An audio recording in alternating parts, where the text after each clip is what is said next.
नमस्कार दोस्तों। आज हम आपके सामने सीटेट आपका 2022 और ये आपका 24 जनवरी 2023 को परीक्षा हुई थी। इसका सॉल्यूशन हम देखेंगे आज इस वीडियो में। किस प्रकार के प्रश्न पूछे गए थे और इस वीडियो में किस प्रकार से प्रश्नों को आप हल कर सकते हैं। पॉजिटिव नेगेटिव वर्ड भी इस वीडियो के माध्यम से हम आपको बताएंगे और किस प्रकार का वर्ड पॉजिटिव होता है, किस प्रकार का नेगेटिव होता है, ये हमने अपने चैनल पे वीडियो अपलोड कर रखा है, वहाँ आप जाके विजिट कर सकते हैं। और हम यहाँ पे इन प्रश्नों के माध्यम से पॉजिटिव नेगेटिव वर्ड भी अप्लाई करेंगे। और अगर आपको वीडियो अच्छा लगता है दोस्तों तो लाइक करिए, कमेंट करिए, चैनल को सब्सक्राइब करिए, जिससे कि आने वाले वीडियो का नोटिफिकेशन आपको प्राप्त हो सके और आप उस वीडियो का लाभ ले सकें। तो चलिए दोस्तों, ज़्यादा देरी न करते हुए वीडियो को शुरू करते हैं। पहला हमारा पोर्शन है बाल विकास और शिक्षा शास्त्र। यहाँ पे पहला प्रश्न है, क्रांतिक अवधि के संप्रत्यय की क्या अवधारणा है। क्रांतिक अवधि क्या होती है आपकी? आपका ए ऑप्शन, विकास के दौरान अपरिवर्तनीय क्षति, वाता वातावरण का विकास पर कोई प्रभाव न होना। आपका अगला है, आनुवंशिकता का विकास पर बहुत कम प्रभाव होना। आपका चौथा है, पुरस्कारों का विकास के दौरान नकारात्मक प्रभाव होना। तो ए ऑप्शन यहाँ पे सही हो जाएगा। यहाँ पे क्या है, विकास के दौरान अपरिवर्तनीय क्षति आपका क्या कहलाता है? क्रांतिक अवधि कहलाती है। यहाँ देखते हैं, विकास के दौरान अपरिवर्तनीय क्षति आपकी क्रांतिक अवधि के संप्रत्यय की अवधारणा है। क्रांतिक अवधि क्या होती है? सभी व्यक्तियों के लिए सीखने की एक महत्वपूर्ण समय अवधि है। यह महत्वपूर्ण अवधि आमतौर पर लगभग 2 वर्ष की उम्र में प्रारंभ होती है। यदि किसी व्यक्ति को इस अवधि के दौरान सही पर्यावरणीय प्रोत्साहन नहीं मिलता है तो नए कौशल सीखने की उसकी क्षमता कमजोर हो जाएगी, जिससे बाद के जीवन में बहुत से सामाजिक कार्य प्रभावित होते हैं। दूसरा प्रश्न है, विकास का नमनीयता में विश्वास करने वाले सिद्धांतकारी निम्न में से किस दृष्टिकोण को मानते हैं।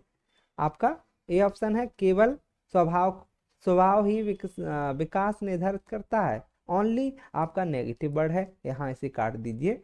अगला, पालन पोषण विकास को प्रभावित करता है और विकास हमेशा निरंतर होता है। ये हमेशा आपका ऑलवेज निरंतर होता है। विकास हमेशा अनियंत्रित होता है। आपका कौन सा ऑप्शन हो जाएगा, आपको इसमें बताना होगा। इसका बी ऑप्शन है। यहाँ पे विकास जो होता है, विकास की नवीनता में विश्वास करने वाले सिद्धांत को इस दृष्टिकोण को मानते हैं। पालन पोषण विकास को प्रभावित करता है। बच्चे के विकास के अधिकांश पहलुओं पर बच्चों और माता पिता का अपमानजनक व्यवहार जैसे शारीरिक हिंसा, चीखना, चिल्लाना, हिंसक धमकियां एवं बाल दुर्व्यवहार बच्चों के विकास को अत्यधिक प्रभावित करता है। तीसरा प्रश्न है, बहुत छोटे बालकों के लिए खाली जगह या एक्स सामाजिकरण की प्राथमिक संस्था होती है। छोटे बालकों के लिए प्राथमिक प्राथमिक सामाजिकरण क्या होता है? मुद्रक संचार होता है आपका, और धार्मिक संस्था होती है, विद्यालय होता है। प्राथमिक पूछा जा रहा है दोस्तों, यहाँ पे डी ऑप्शन हो जाएगा हमारा। प्राथमिक जो सामाजिकरण का उदाहरण जो होता है आपका प्राथमिक तत्कालीन परिवार होता है। बहुत छोटे बालकों के लिए तत्कालीन परिवार सामाजिकरण की प्राथमिक संस्था है। प्रत्येक मुद्रक संचार, धार्मिक संस्था और विद्यालय आदि सामाजिकरण की द्वितीयक संस्था होती है।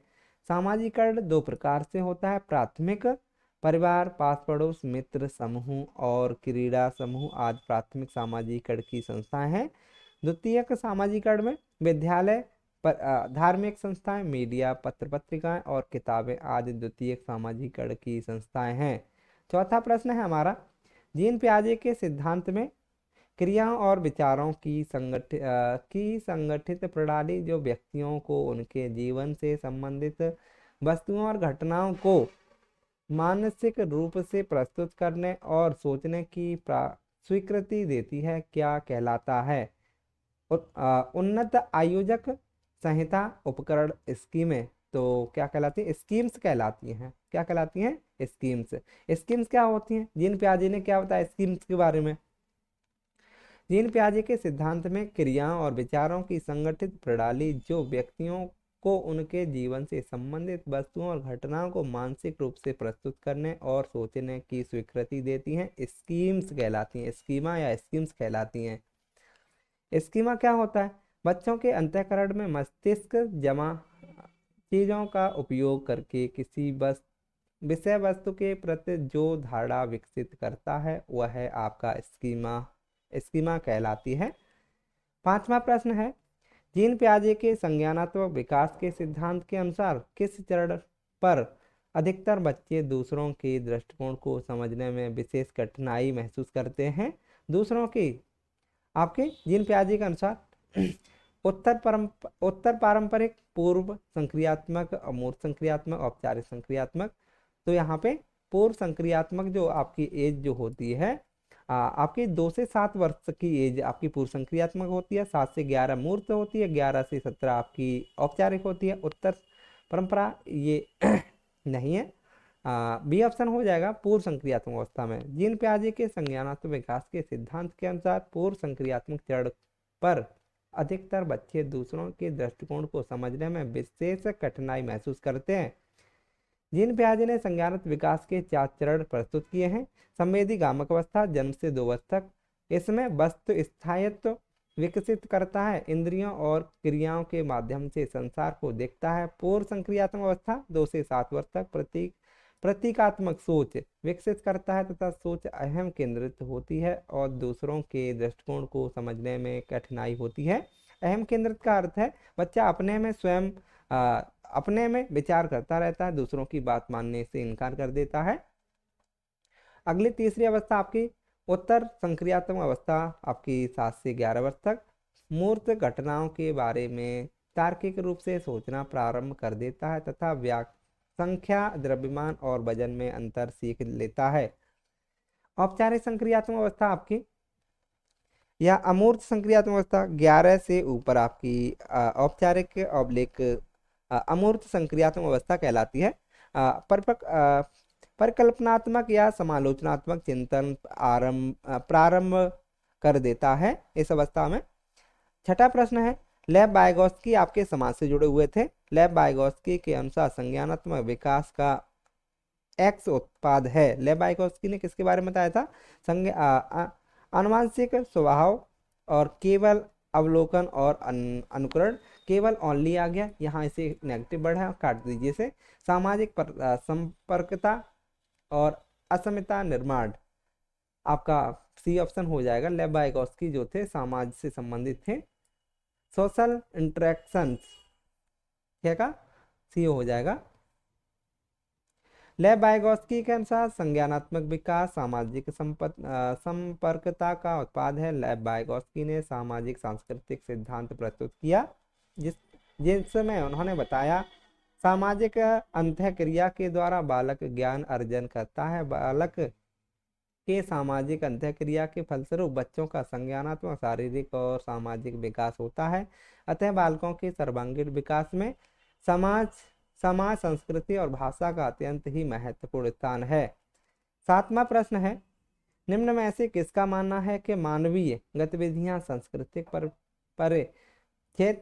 परिप्रेक्ष्य में विकसित होती हैं और उन परिप्रेक्ष्यों से हटकर उन्हें समझा नहीं जा सकता? किसने बताया था? ये जेरम ब्रूनर ने, डेविस आसवेल ने, या जीन प्याजे ने, या आपके लेव वाइगोत्स्की ने? लेव वाइगोत्स्की ने बताया था कि जो मानवीय गतिविधियां जो सांस्कृतिक परिप्रेक्ष्य में विकसित होती हैं। सांस्कृतिक परिप्रेक्ष्य की बात तो आपके लेव वाइगोत्स्की ने की थी, है ना, क्योंकि समाज से संबंधित थे। लेव वाइगोत्स्की का मानना था कि मानवीय गतिविधियां सांस्कृतिक परिप्रेक्ष्य में विकसित होती हैं और उन परिप्रेक्ष्यों से हटकर उन्हें समझा नहीं जा सकता। लेव वाइगोत्स्की अपने सामाजिक सांस्कृतिक सिद्धांत के लिए जाने जाते हैं। इस सिद्धांत के अनुसार सामाजिक अंतःक्रिया ही बालक की सोच और व्यवहार में निरंतर बदलाव लाता है, जो कि एक संस्कृति से दूसरे में भिन्न हो सकता है। 8वां प्रश्न है, लॉरेंस कोहलबर्ग के नैतिक विकास के सिद्धांत के किस चरण पर बच्चे नैतिक तर्कड़ा से बचने हेतु आज्ञाकारी होने पर आधारित होते हैं? लॉरेंस कोहलबर्ग आपके किससे संबंधित, नैतिकता से संबंधित थे। आपकी पूर्व परंपरा, इन्होंने लॉरेंस कोहलबर्ग ने नैतिकता के जो स्तर जो बताए थे, 3 स्तर बताया। स्तर कितने बताए थे इन्होंने? स्तर आपके 3 बताए थे। पहला पूर्व पारंपरिक स्तर 4 से 10 वर्ष तक, उत्तर परंपरा 10 से 13, और तीसरा उत्तर परंपरागत स्तर। यहाँ पे दंड और नैतिकता की बात कर रहे हैं। परंपरागत स्तर, ए ऑप्शन यहाँ पे नैतिकता की बात कही थी। पूर्व परंपरागत स्तर जो कि आपकी इसकी एज जो होती है 4 से 10 वर्ष की होती है। लॉरेंस कोहलबर्ग के नैतिक विकास के सिद्धांत पूर्व परंपरागत स्तर अवलिक चरण पर बच्चों के नैतिक तर्कड़ा से बचने हेतु आज्ञाकारी होने पर आधारित है। पूर्व परंपरागत स्तर 4 से 10 वर्ष तक होता है। आज्ञाकारी और सजा, आत्म अभिरुचि एवं प्रतिपुल अभिमुखता। दूसरा है पारंपरिक स्तर 10 से 13 वर्ष। अच्छा लड़का अच्छी लड़की अभिविन्यास, सामाजिक व्यवस्था बनाए रखना। अच्छा लड़का अच्छी लड़की की बात करते हैं आपके परंपरागत स्तर, जिसमें 10 से 13 वर्ष की आयु के लड़के लड़कियां होते हैं। उत्तर परंपरा में 13 से 16, इसमें सामाजिक अनुबंधन और व्यक्तिगत सुधार आ जाते हैं। सार्वभौमिक सिद्धांत होते हैं, शामिल हो जाते हैं इसमें। अगला प्रश्न है, निम्न में से कौन सा संरचनावादी अध्यापक की विशेषता है? संरचनावादी अध्यापक बहुत अमूर्त विचारों पर आधारित पाठ तैयार करना आपका संरचनावादी है? नहीं, ये ऑप्शन गलत है। अगले अकेले हल करने के लिए बहुत सारी समस्याएं देना, ये भी भाई ज़्यादा समस्या नहीं देंगे बच्चों को। आगे, अधिगम का मूल्यांकन अर्धकालीन परीक्षाओं के आधार पर करना। क्या अर्धकालीन परीक्षाओं के आधार पर मूल्यांकन करेंगे? नहीं। ऐसी गतिविधियां आयोजित करना जिससे विद्यार्थियों की अवधारणाओं को चुनौती मिल सके। हाँ, ये डी ऑप्शन सही हो जाएगा। एक संरचनावादी अध्यापक का तात्पर्य है कि वह ऐसी गतिविधियां आयोजित करे जिससे विद्यार्थियों में अवधारणाओं को चुनौती मिले। संरचनावादी अध्यापक की निम्न विशेषताएं हैं। विद्यार्थियों को समकालीन मुद्दों पर चर्चा और वाद विवाद करने के लिए कहना। विद्यार्थी सक्रिय रूप से अपने ज्ञान का निर्माण करते हैं। बच्चे स्वयं करके सीखते हैं। शिक्षक और छात्र दोनों की सक्रिय भूमिका होती है, जिसमें छात्र अध्यापक के साथ परस्पर अंतःक्रिया करते हुए अर्थपूर्ण अधिगम करते हैं। 10वां प्रश्न है हमारा, हावर्ड गार्डनर ने अपने बहुबोध सिद्धांत में निम्न में से किस बुद्धि प्रकार को सम्मिलित नहीं किया? आपकी प्राकृतिक बुद्धि। मतलब हावर्ड गार्डनर ने बुद्धि को 9 भागों में 9 प्रकार से बांटा था, 8 प्रकार से बांटा था इन्होंने। इसमें से किसको शामिल नहीं किया है? प्राकृतिक बुद्धि, स्थानीय बुद्धि, बोधन बुद्धि, अंतर्व्यक्ति बुद्धि। आपकी तो सी ऑप्शन हो जाएगा। बोधन आपकी बुद्धि की बात नहीं की थी इन्होंने। हावर्ड गार्डनर ने अपने बहुबोध सिद्धांत में बोधन बुद्धि को शामिल नहीं किया। NCERT के अनुसार हावर्ड गार्डनर ने 8 प्रकार की बुद्धि विकसित की। पहला नंबर है भाषाई बुद्धि, तार्किक गणितीय बुद्धि, संगीतिक बुद्धि, दैहिक क्रियात्मक बुद्धि, स्थानिक बुद्धि, अंतर्वैयक्तिक बुद्धि, अंतरावैयक्तिक बुद्धि और प्राकृतिक बुद्धि की बात कही थी इन्होंने। आपका 11वां प्रश्न है, अभिकथन दे रखा है, एसर्शन और उसका रीजन दे रखा है। जब एसर्शन और रीजन भी जब भी आपके क्वेश्चन सामने हो तो वहाँ पे जब भी आप रीजन पढ़ें, तर्क पढ़ें, तो वहाँ पे जो है क्योंकि प्रश्नों को लगा के पढ़े, जिससे कि उसका अर्थ अगर मिल रहा है तो ऑप्शन सही होगा, नहीं मिल रहा है तो ऑप्शन आपका गलत होगा। जब शुरुआत में कोई विद्यार्थी किसी समस्या को हल नहीं कर पा रहा हो तो अध्यापिका को उसे बोल बोल कर सोचने के लिए प्रोत्साहित करना चाहिए, क्योंकि मौखिकीकरण और बोल बोल कर सोचना विचारों को क्रमिक करता है और दी गई समस्या का हल ढूंढने में मदद करता है। हाँ, पहला भी ए भी सही है, आर भी सही है, और आर ए की व्याख्या भी करता है। ये ऑप्शन यहाँ पे सही हो जाएगा। Both A and B are true and R is the correct explain A, है ना। यहाँ पे जब शुरुआत में कोई विद्यार्थी किसी समस्या को हल नहीं कर पा रहा हो तो अध्यापिका को उसे बोल बोल कर सोचने के लिए प्रोत्साहित करना चाहिए, क्योंकि मौखिकीकरण और बोल बोल कर सोचना विचारों को क्रमित करता है और दी गई समस्या का हल ढूंढने में मदद करता है। बिल्कुल बात सही है। अगला 12वां प्रश्न है हमारा, कक्षा में जेंडर रूढ़िवादिता को रोकने के लिए यह महत्वपूर्ण है कि अंतर जेंडर पारंपरिकता को प्रतिबिंबित किया जाए। गलत, पहला गलत हो जाएगा, प्रतिबिंबित नहीं करेंगे आप। यहाँ पे जेंडर भेदभाव भेदभाव चर्चा करने में बचा जाए, ये भी गलत हो जाएगा। सी ऑप्शन है, ऐसा उदाहरण प्रस्तुत किया जाए जो उन रूढ़ियों को चुनौती दे। हाँ, ये चुनौती वाला बिल्कुल सही हो जाएगा। रोजमर्रा की गतिविधियों द्वारा जेंडर पक्षपात, ये तो नेगेटिव वर्ड हो गया, जेंडर पक्षपात है ना, तो ये भी कट जाएगा आपका। कक्षा में जेंडर रूढ़िवादिता को रोकने के लिए यह महत्वपूर्ण है कि ऐसे उदाहरण प्रस्तुत किए जाएं जो उन रूढ़िवादों को चुनौती दे जिससे कि समाज में किसी लिंग विशेष के लिए व्याप्त अवधारणाओं को कम किया जा सके, जबकि अंतर जेंडर पारंपरिकता को प्रतिबिंबित करके जेंडर भेदभाव पर चर्चा करके तथा रोजमर्रा की गतिविधियों द्वारा जेंडर पक्षपात करके कक्षा में जेंडर रूढ़िवादिता को रोका नहीं जा सकता। 13वां प्रश्न है हमारा, एक अध्यापक के तौर पर आप अपनी कक्षा में मौजूद व्यक्तिगत भिन्नताओं को अपनाने के लिए निम्न में से क्या क्या करोगे। व्यक्तिगत भिन्नताएं अपनानी है भाई। पहला, मिश्रित योग्यता समूह बनाना। दूसरा, पाठ्यक्रम को समृद्ध करना। हाँ, बिल्कुल सही है। अध्यापक के बाल केंद्रित तरीके अपनाना, बिल्कुल सही है। विद्यार्थियों का नामांकन करना, ये इसमें यहाँ पे क्या नामांकन करने पर आप विभिन्नता अपनाएंगे, ये तो ऑप्शन नहीं हो सकता। 1 2 3 आपका ऑप्शन होगा। एक 1 2 3 यहाँ पे सही हो जाएंगे, चौथा आपका इसमें शामिल नहीं होगा। एक अध्यापक के तौर पर आप अपनी कक्षा में मौजूद व्यक्तिगत भिन्नताओं को अपनाने के लिए मिश्रित योग्यता समूह बनाना, पाठ्यक्रम को समृद्ध करना और अध्यापन के बाल केंद्रित तरीके आदि अपनाएंगे तथा विद्यार्थियों का नामकरण करने के बजाय उन्हें सक्रिय रूप से शामिल करेंगे और सहायता को स्वीकार करेंगे।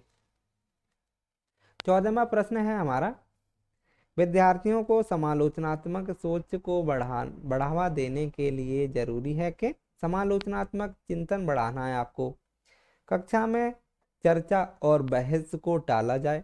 भाई, चर्चा और बहस को टालेंगे क्या? नहीं, ये ऑप्शन तो बिल्कुल नहीं हो सकता आपका। दूसरा, विद्यार्थियों को चिंतन का समय दिया जाए। हाँ, ये हो सकता है, देखते हैं आगे। रट कर याद कराने पर बल दिया जाए, ये नेगेटिव वर्ड हो गया, रटना आपका, ये भी काट दीजिए। यहाँ पे डी पढ़ते हैं, विद्यार्थियों को संयोगात्मक कार्य देने से बचा जाए। नहीं भाई, संयोगात्मक कार्य दे सकते हैं, बचेंगे नहीं। तो ये भी आपका नेगेटिव वर्ड मिल गया, तो बी ऑप्शन यहाँ पे बिल्कुल सही हो जाएगा आपका। विद्यार्थियों में समालोचनात्मक सोच को बढ़ावा देने के लिए जरूरी है कि विद्यार्थियों को चिंतन का समय दिया जाए और विद्यार्थियों को कक्षा में चर्चा और बहस में शामिल किया जाए और रट कर याद करने की अपेक्षा स्वयं करके सीखने पर बल दिया जाए, जिससे विद्यार्थी के अंदर सहयोग की भावना विकसित हो जाए और समालोचनात्मक सोच यह एक ऐसी प्रक्रिया है जो किसी व्यक्ति को निर्णय लेने के लिए सूचना एकत्रित करने और उसकी व्याख्या करने के साथ साथ चिंतनशील तर्क संगत सोच का उपयोग और अपसारी चिंतन को चुनौती देती है। 15वां प्रश्न है, अधिगम हेतु मूल्यांकन किस प्रकार का होना चाहिए? अधिगम हेतु मूल्यांकन किस प्रकार का होना चाहिए आपका? परीक्षा केंद्रित? क्या परीक्षा केंद्रित मूल्यांकन करेंगे? नहीं, ये ऑप्शन गलत हो जाएगा। मानदंड संदर्भ करेंगे? नहीं आपका, ये भी नहीं। रचनात्मक? हाँ, फॉर्मेटिव आपका अगर मूल्यांकन है, रचनात्मक मूल्यांकन है, ये मानकीकृत नेगेटिव वर्ड होता है, ये मानदंड भी नेगेटिव वर्ड है आपका। परीक्षा केंद्रित आप नहीं कर सकते। तो हमें सबसे सटीक ऑप्शन जो है रचनात्मक, किसी भी बच्चे को आप क्लास में रचनात्मक तरीके से पढ़ाते हैं और उसकी रचनात्मक सोच को अगर डेवलप करते हैं तो वो बच्चा आपका बहुत आगे तक पढ़ सकता है और उसकी बुद्धि का विकास होता है।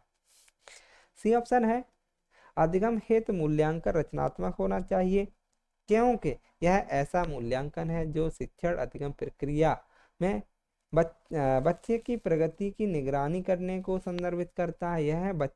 यह छात्रों की प्रगति शैक्षिक उपलब्धि में सुधार करके उनके प्रेरणा स्तरों को प्रोत्साहित करता है। यदि मूल्यांकन रचनात्मक हो तो उचित रणनीतियों के साथ छात्रों की सीखने की कठिनाइयों का निदान और उपचार किया जा सकता है।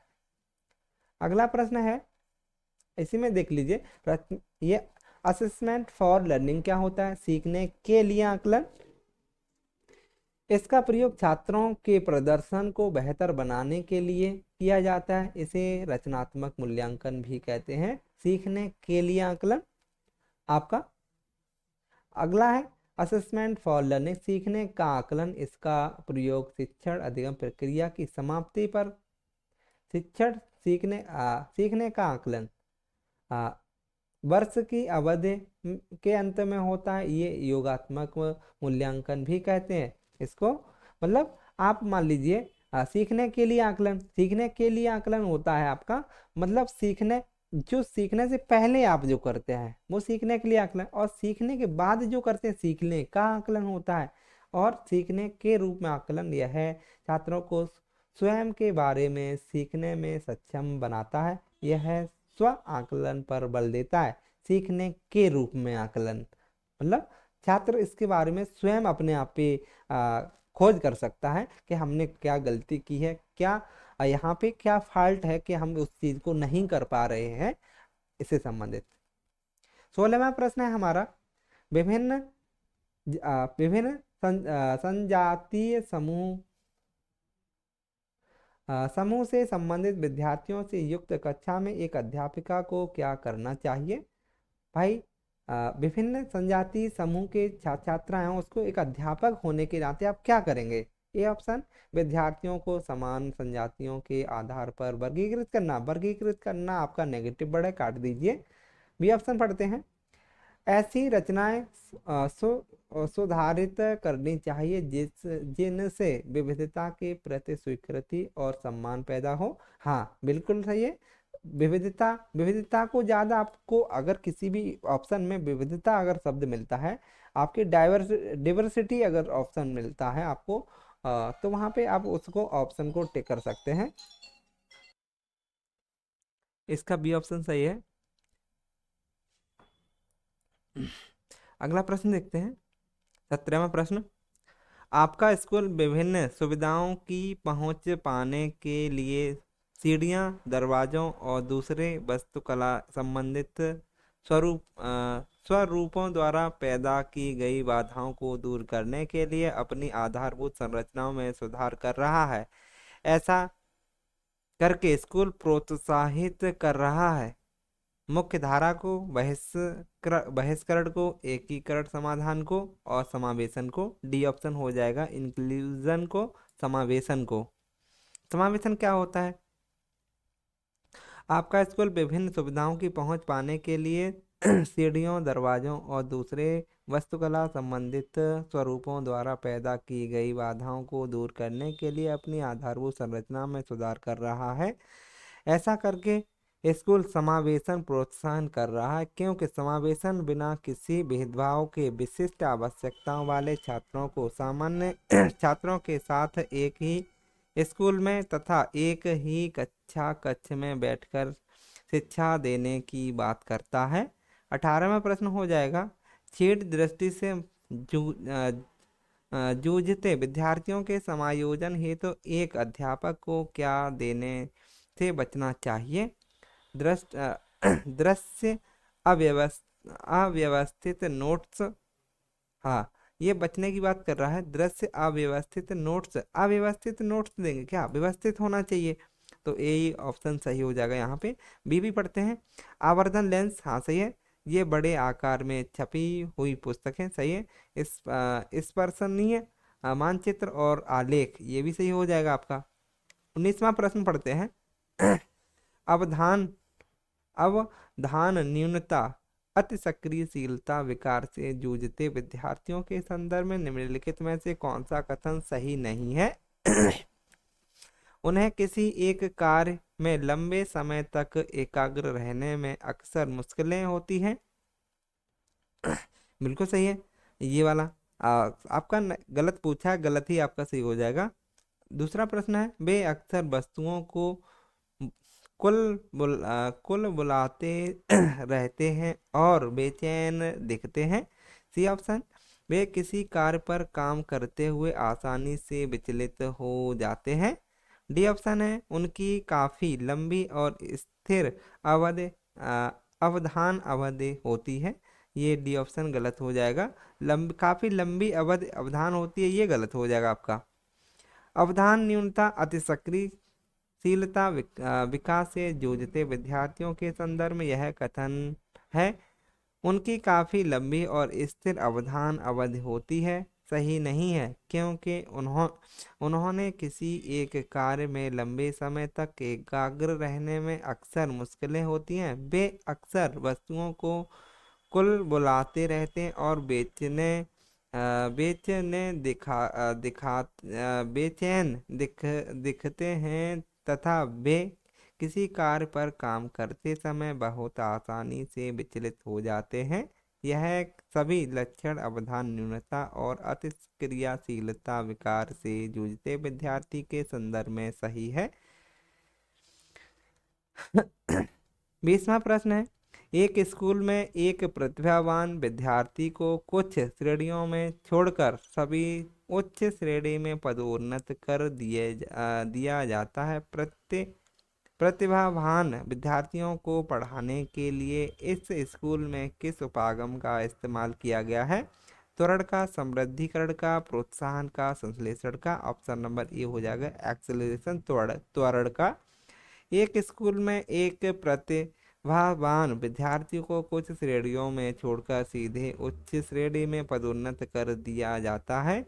प्रतिभावान विद्यार्थियों को पढ़ाने के लिए इस स्कूल में त्वरण उपागम का इस्तेमाल किया जाता है। ये त्वरण क्या होता है? एक्सेलरेशन।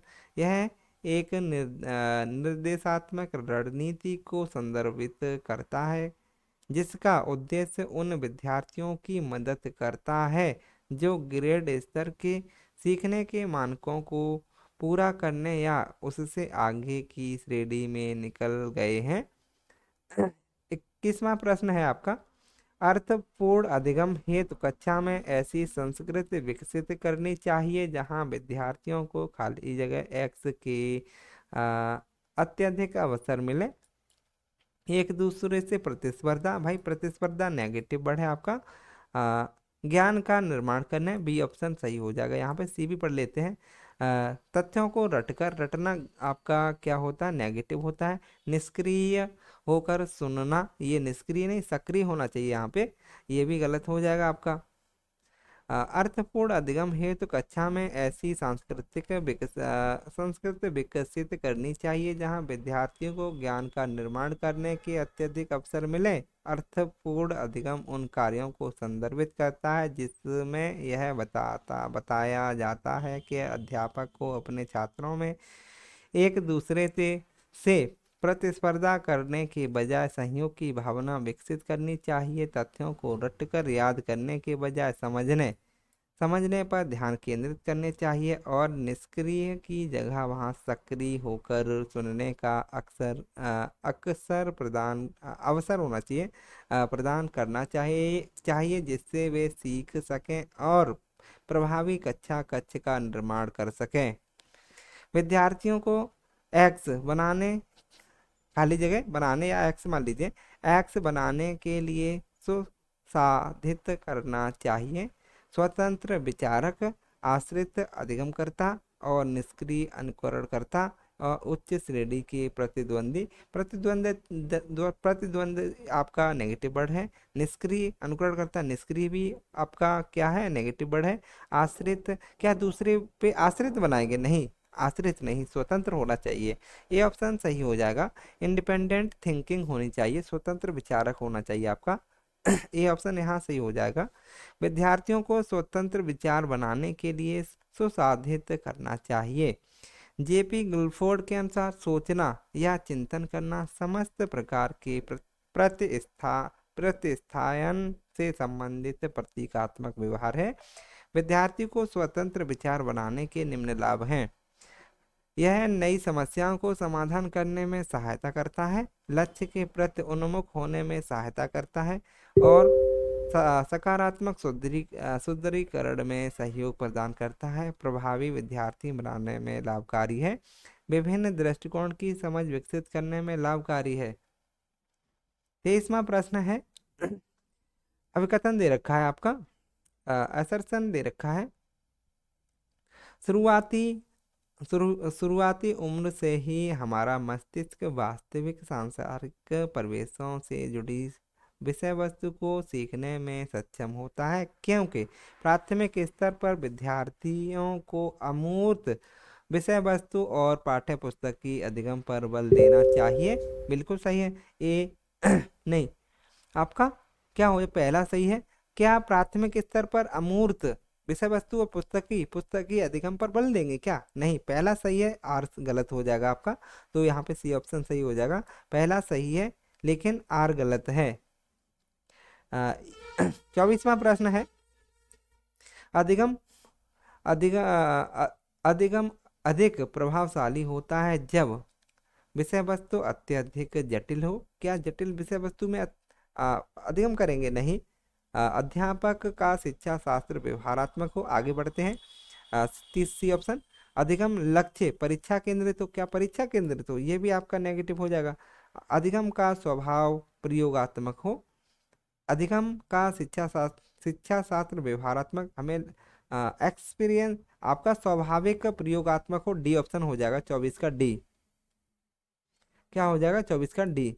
अधिगम अधिक प्रभावशाली होता है जब अधिगम का स्वभाव प्रयोगात्मक हो, एक संदर्भ रूप में हो, रचनात्मक सिद्धांत पर आधारित हो, करके सीखने पर बल देता हो, समस्या समाधान पर बल देता हो और एक दूसरे को सीखने के लिए प्रोत्साहित करता हो। इसके साथ ही अधिगम की प्रभावशीलता तब और अधिक बढ़ जाती है जब वह स्वनिर्देशित होता है। 25वां प्रश्न है, रानी एक दी गई समस्या के समाधान हेतु उस समस्या से मिलती जुलती समस्या को सुदृढ़ कर रही है। वह निम्न में से किस समस्या समाधान युक्ति का इस्तेमाल कर रही है। आपको बताना है। निगमन परीक्षण का अनुरूपक सोच का, आपकी एनालॉजिकल थिंकिंग की बात कर रही है। और प्रक्रियात्मक स्थिरता, नहीं। आपकी स्मृति सहायक विधियां नहीं। आपकी रीना एक दी गई समस्या के समाधान हेतु उस समस्या से मिलती जुलती समस्या को सुदृढ़ कर रही है। वह अनुपूरक सोच की समस्या समाधान युक्ति का इस्तेमाल कर रही है। अनुपूरक सोच को दो स्थितियां और या एवं घटनाओं के बीच संबंध की समस्या को देखने, उपयोग करने और समझ विकसित करने के लिए किया जाता है। यह धारणा बनाने, समस्या समाधान और समालोचनात्मक चिंतन विकसित करने के लिए विशेष रूप से महत्वपूर्ण है। 26वां प्रश्न है हमारा, एक अध्यापिका को विद्यार्थियों द्वारा की गई त्रुटियों पर कोई ध्यान नहीं देना चाहिए। ये पहला आपका अभिकथन गलत है। आगे पढ़ते हैं। त्रुटियों का अधिगम प्रक्रिया में कोई महत्व नहीं होता, ये भी गलत हो जाएगा। ए भी गलत, दो आर भी गलत, आपके दोनों गलत हो जाएंगे। यहाँ पे ए और आर दोनों गलत हैं। एक अध्यापक को विद्यार्थियों द्वारा की गई त्रुटियों पर कोई ध्यान नहीं देना चाहिए, गलत है, क्योंकि त्रुटियों पर कोई ध्यान नहीं देने से विद्यार्थी और भी त्रुटियां करने लगेंगे। इसलिए एक अध्यापक को विद्यार्थियों द्वारा की गई त्रुटियों पर विशेष रूप से ध्यान देना चाहिए। 27वां प्रश्न देखते हैं।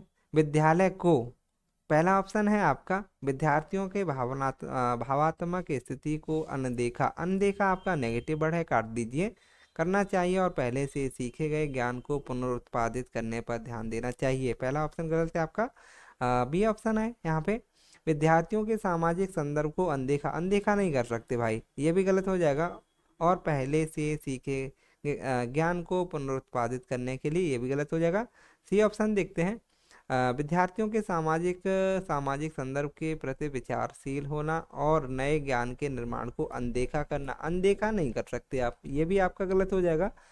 डी ऑप्शन पढ़ते हैं। विद्यार्थियों के भावनात्मक स्थिति के प्रति विचारशील होना चाहिए और नए ज्ञान के निर्माण पर ध्यान देना चाहिए, बिल्कुल सही है, ये आपका डी ऑप्शन सही हो जाएगा यहाँ पे। 28वां प्रश्न पढ़ते हैं। असहायता से जूझते विद्यार्थी योग्यता का ऐसा दृष्टिकोण रखते हैं जिसमें मेहनत करके योग्यता में बढ़ावा नहीं दिया जा सकता।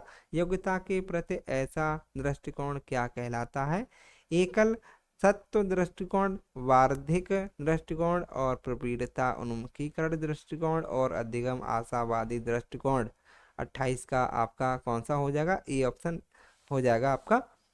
अधिगम असहायता से जूझते विद्यार्थी योग्यता का ऐसा दृष्टिकोण होता है जिसमें मेहनत करके योग्यता में बढ़ावा नहीं दिया जा सकता। योग्यता के प्रति ऐसा दृष्टिकोण एकल या सत्य दृष्टिकोण कहलाता है आपका। वार्धिक दृष्टिकोण वह ऐसा बुद्धि एक ऐसी गुणता या योग्यता है जो प्रयासों के माध्यम से बढ़ाई जा सकती है। प्रवीणता उन्मुखी दृष्टिकोण यह स्व निर्धारित मानकों के अनुसार सीखने, कार्य करने और महारत उन्मुख लक्ष्य निर्धारित करने पर बल देती है। अधिगम आशावादी दृष्टिकोण यह सकारात्मक दृष्टिकोण से संसार को देखने की योग्यता विकसित करता है। 29वां प्रश्न पढ़ते हैं दोस्तों। अधिगम के लिए एक सहायक वातावरण पैदा करने हेतु यह महत्वपूर्ण है कि विद्यार्थियों की रुचियों को अनदेखा करें, अनदेखा नेगेटिव वर्ड है, काट दीजिए।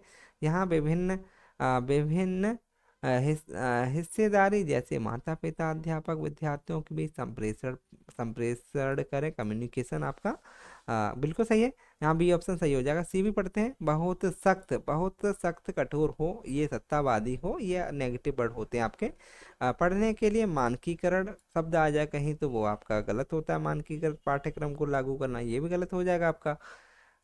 आपका 28वां प्रश्न 30वां प्रश्न है। निम्न में से कौन सा कारक विद्यार्थी के प्रभावशाली और अर्थपूर्ण अधिगम में सहयोग नहीं करता? ए ऑप्शन पढ़ते हैं। बाल केंद्रित शिक्षा शास्त्र करता है, अधिगम की सार्वभौमिक रूपरेखा करती है, मानकीकृत पाठ्यक्रम, ये ऑप्शन आपका नेगेटिव वर्ड है, इसे काट दीजिए। और गलत ही पूछा, गलत ही आपका सही हो जाएगा। अध्यापन का संरचनावादी उपागम, ये भी सही है, सी ऑप्शन है आपका सही है यहाँ पे। मानकीकृत पाठ्यक्रम विद्यार्थियों के प्रभावशाली और अर्थपूर्ण अधिगम में सहयोग नहीं करता, बल्कि बाल केंद्रित शिक्षा शास्त्र अधिगम की सार्वभौमिक रूपरेखा और अध्यापन का संरचनावादी उपागम विद्यार्थी के प्रभावशाली और अर्थपूर्ण अधिगम में सहयोग करता है। अधिगम सर्वाधिक प्रभावशाली और अर्थपूर्ण होगा जब यह एक संदर्भात्मक रूप में होता है तथा विद्यार्थी आंतरिक कारक से प्रेरित होते हैं। तो चलिए दोस्तों, हमने आज सीडीपी के 30 सवाल देखे हैं। और आपको अगर वीडियो अच्छा लगा है तो लाइक करें, कमेंट करें, चैनल को सब्सक्राइब करें, जिससे कि आपको आने वाले हमारे द्वारा प्रदान किए गए वीडियो का आपको नोटिफिकेशन प्राप्त हो। और अपने भाई बहनों को शेयर करें और जिससे कि उनको भी इस वीडियो से लाभ प्राप्त हो। तो चलिए दोस्तों, फिर मिलते हैं। नमस्कार।